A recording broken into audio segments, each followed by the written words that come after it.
Аз съм съгласен с това, което е дадена като препоръка в дигиталният ти дневник, но ще добавя и още нещо. Щом си го започнала това с по-ранната вечеря, аз мисля, че и това би било добре.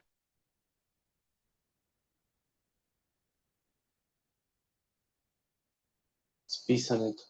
Ще го свалиш файла, ще видиш как се пише и идеята с него е да започнеш с неща, които те натоварват от ежедневието. Може да е свързано с всичко. Или ако смяташ, че нещо от миналото ти те е травмирало по някакъв начин или си била гневна, ядосана или каквато и да е причината, или си бил.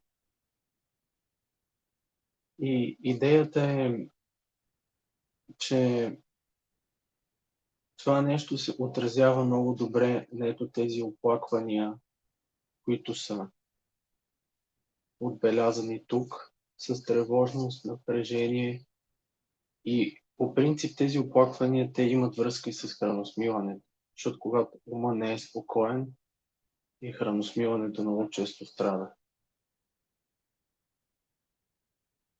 И съответно и тази препоръка, която е тук, е окей с движението.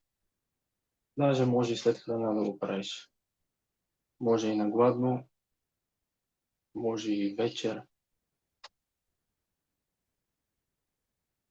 Иначе мисля, че все по-добре и по-добре ти стават оплакванията, ако искаш да попиташ нещо.